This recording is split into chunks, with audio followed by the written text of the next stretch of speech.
to Beyond the Headlines on the WMBD Plus app, where we break down today's local news stories with our very own reporters. I'm Brianna Rittman. And I'm Cameron Main. Today we're going over big talking points from last night's Peoria City Council meeting. Then hear about a food drive being put on by college students in the Twin Cities. And lastly, we share a heartwarming story of a man who put Christmas lights all over his car, but for more than just looks.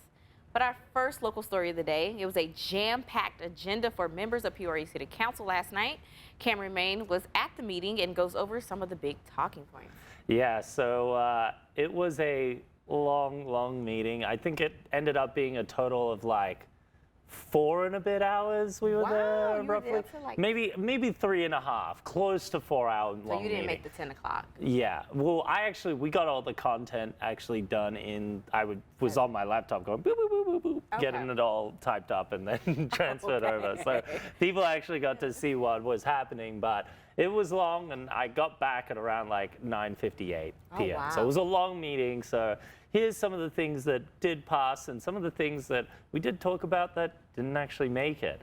One of the big ones was the $11 million amphitheater. That has been approved by the City Council. They have accepted the donation. That was kind of the next step in this process. Being able to take that money, and then it was like 11 million donation. That's kind of crazy. So that's going to build the riverfront. We were able to show what that was going to look like. What you're seeing on screen right now is the New Hope apartments. That was an incident that happened late last week, where there was a bunch of confusion. There was some issues with fire safety when it came to the building. Right. And with that building and the fire safety, they had kind of 2 options. They were like, well, at some point you'll need to leave the building. And then another point, they were like, well, the other option is to have this 24/7 fire watch. So they chose the fire watch. And mind you, the New Hope Apartments thing, it's so many things that have gone into that. But the gist of it is COVID money. The Peoria City Council used COVID money to continue to allow the fire watch in place. And so now it's still kind of up in the air a little bit, but for now residents seem to be safe and able to rest easy. Another item that happened on the agenda includes the Glen Hollow Business Development District. This allowed basically the city to levy 1% sales tax in the Glen Hollow shopping district. So think your Target, think your TJ Maxx's. And so that saw some opposition, mainly from some that was like, this it feels like we're subsidizing capitalists, and then others, Kelly said we should just abolish the sales tax in general. And so, but it moved forward. There was a long discussion. A lot of these had a 30 to 40 minutes worth of discussion. And so that was one that was approved and passed, even though it had some people voting against it. And then the other one was the Expo Gardens one, which was kind of came out of nowhere a little bit. They were confused about how much debt was left over with Expo Gardens when they took it over in the foreclosure. They thought most of the debt had been settled because that was a part of the original deal for the city to buy Expo Gardens. They still owe something? But they owed like almost $500,000 worth in stormwater fees and late fees to the city. And because the problem was with Expo Gardens is that there was a foreclosure deal because they had run out of that money, right? And so that became an issue. So what they did is they decided to waive the debt. That was the most contested one. That was a 6-5 vote to waive that debt. So their debt has been wiped clean, but it did come with a little bit of controversy. And another proposal that did actually show a little bit of controversy as well was the Grow Community Halfway House. We've reported on it a couple of times, but if you haven't heard of it before, it's basically they're wanting to build a halfway house on the corner of Olive Street and Adams Street if you drive down there, around in the warehouse district. And it would allow parolees to be able to have a home while they get ready to live in the free world. This has come up with as a problem a couple of times. It was delayed in the last meeting, and it got delayed again tonight on a 10-1 vote. The only one that voted no to not delay it, it was Andre Allen. And so the issue that they rose was, one, they're not sure that the cost that they have and the money they put forward is enough to repair that building, because they've seen that building and they know that it requires a fair amount of repairs.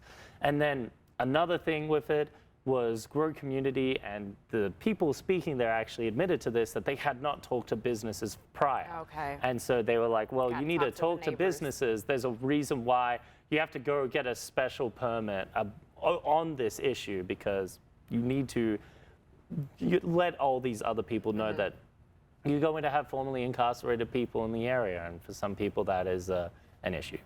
All right. Well, thank you, Cameron, for that rundown. Now, we have a story switching gears here that you'll be interested in. Oh, okay. If you have a dog, do you think your dog knows you are its parent? Oh, okay. Now, here are some signs your dog thinks you're its parent. According to canine scientists, here are some things to consider. Does your dog follow you everywhere? That's part of the strong emotional bond. It means they associate you with comfort, safety, and security.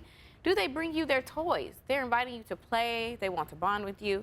It also means they are so excited to see you. And if they look your face, yep, they for sure think you are their parent. That's so cute. I haven't had a dog in a while. Like I had my parents, both my parents have dogs, and so I see them when I go to Australia, but it's been a while. The last like real dog that I had was Rocky. Okay. He was a Staffy. I had him, I think 2010-ish. Okay. Very, very early on in the 2010s, he came into our lives, and he was a really cute, good boy. He was like a lizard, though. He would just want to sunbathe as much as possible. Like you would think he was, or something. yeah, he was like cold-blooded, but he loved being in the sun. It was funny because he was a pure black Staffy, but then because he loved the sun so much, he started getting all these like tiger orange spots all over him, and he started like Getting them highlights. he was getting like a tan or something, you know. I've never owned a dog. Really? Really? The most I've done is the goldfish in my adulthood. Pets were not a thing in our house. Have you thought about having a dog? Yeah, like one of the little Yorkie teacup thingies, but like I can't even afford myself, let alone afford a pet. Yeah, I look that's at some true. of our coworkers that have pets. I'm like, how do y'all do it? Yeah, yeah. Molly always brings up her cat when I'm talking to her. Right. Usually up to some And I wonder how she does business. it. Yeah. Oh, Jasper. When we come back to Beyond the Headlines, we'll have Austin Feeman from our Twin Cities newsroom to tell us about a student-based food drive. We'll be right back.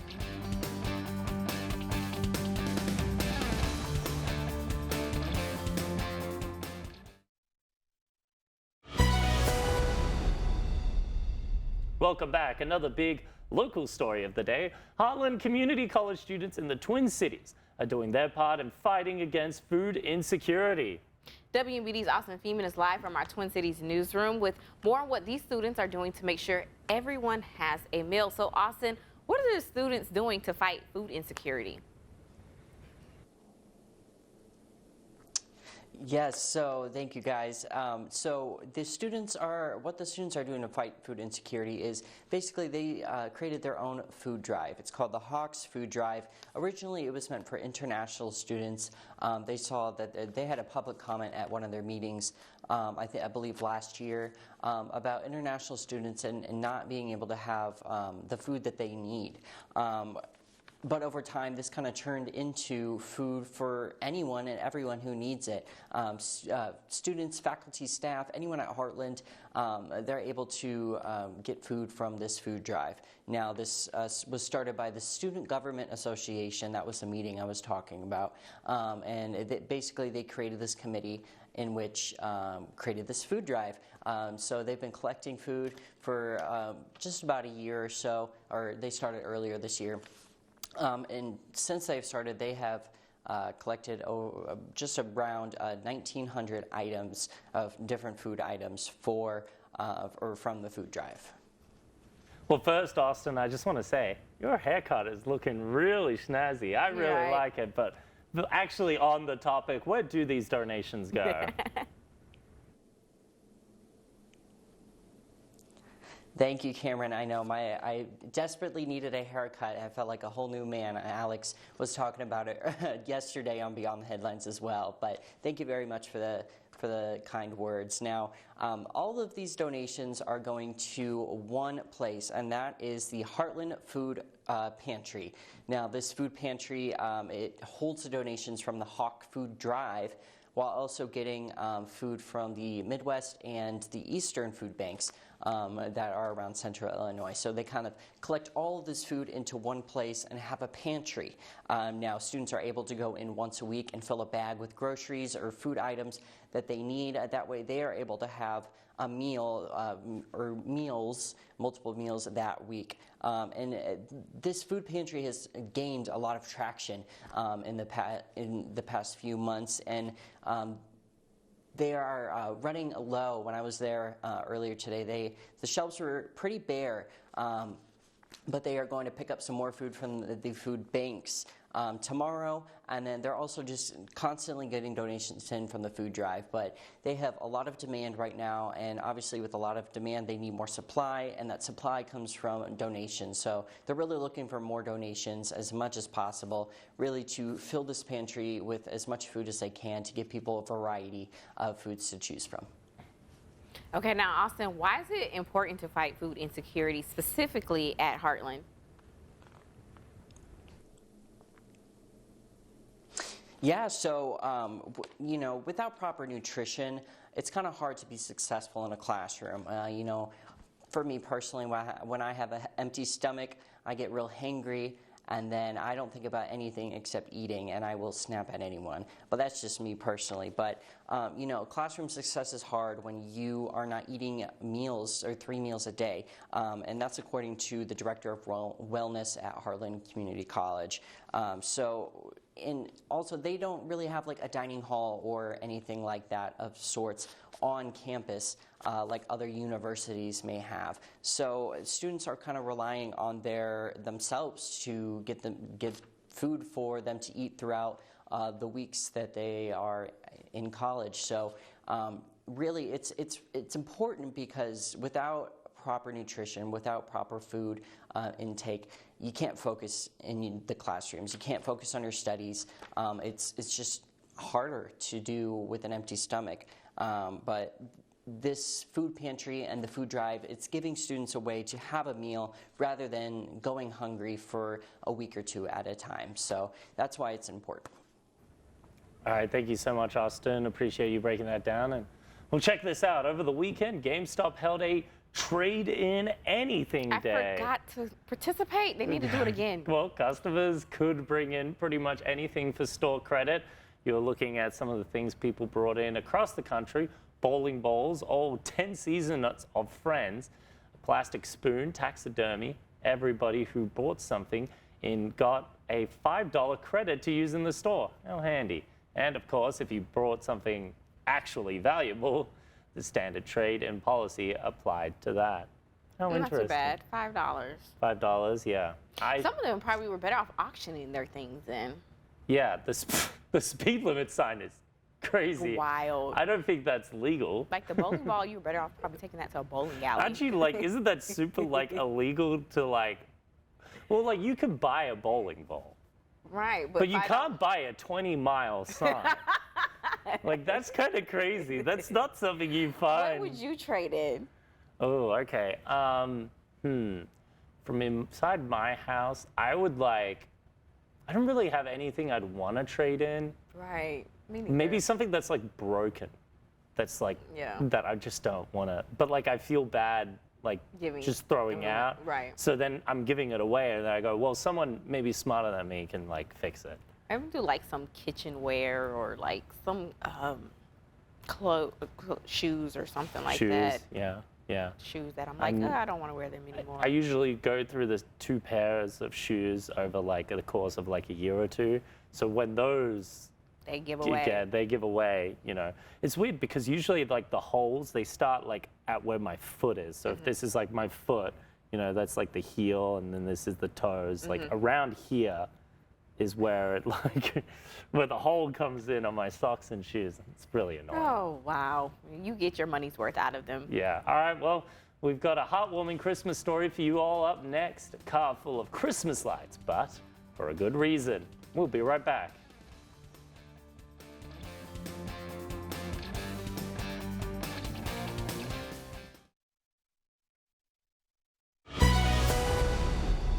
Welcome back. We've got a heartwarming Christmas story. A young man seeking to lift people's spirits in Indiana has turned to Christmas lights to get it done.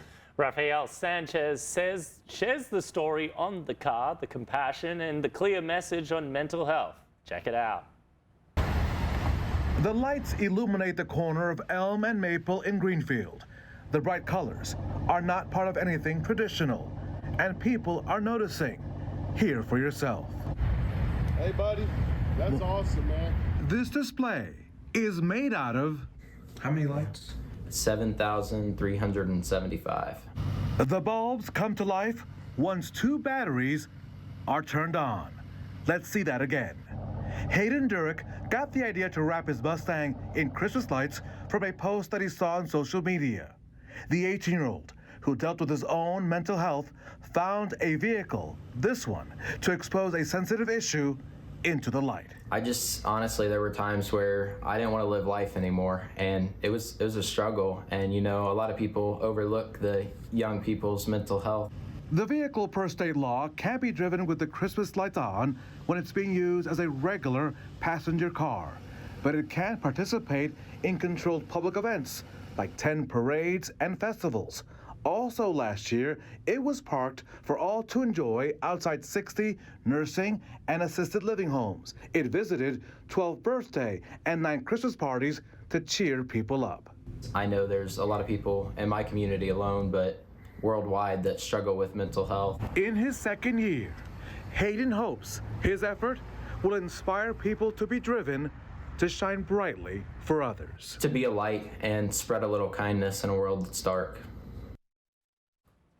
That's pretty impressive. I Right. like that. Yeah. It's nice to see how people get creative to, like uplift people's spirits. Now we gotta one up it and put like Christmas baubles on a car, and then people hear us coming because all the baubles will like bang. It's just like, oh, who's that? Oh, it's WMBD. They've got baubles all over their cars. Can't sneak up on anybody. It's like, imagine it. Yeah, it's like. like an ice cream truck. It's just like, imagine if there's like someone that's trying to avoid the media, and then they're Right. like, "What's that?" And they just hear like the baubles going off. They're like, "We're chasing after Ice you." cream man sneaking up on you. Yeah, exactly. Play the music or whatever.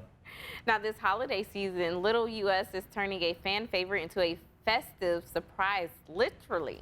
Okay. The company is debuting a limited edition fragrance inspired by the retailer's iconic 49-cent croissant. The smell captures the irresistible aroma of freshly baked croissants. Five Below has a croissant candle, by the way. The perfume comes packed in a croissant-shaped bottle with a brown tint that mirrors the golden tones of a freshly baked croissant. You know what would smell good? If it smelled like wet dog. Oh, gosh. A croissant perfume. Like I said, Five Excuse Below me. has a croissant-shaped candle. Don't ask me how I know that. That It's is, sitting in my it is house. it is a croissant shaped candle. That middle But it- the- section just looks off.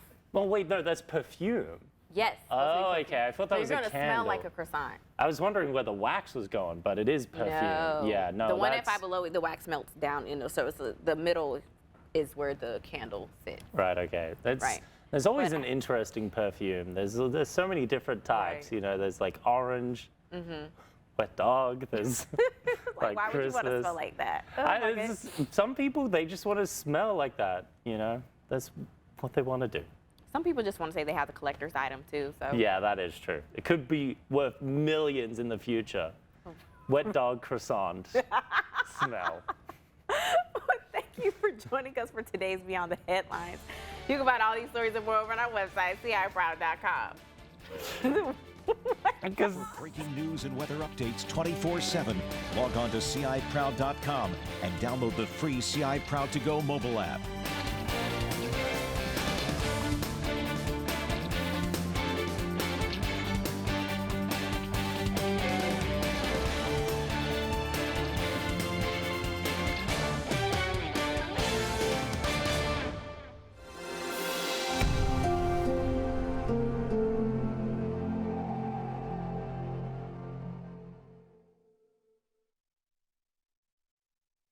Wow, looky there. Concept. Whoa. So sorry.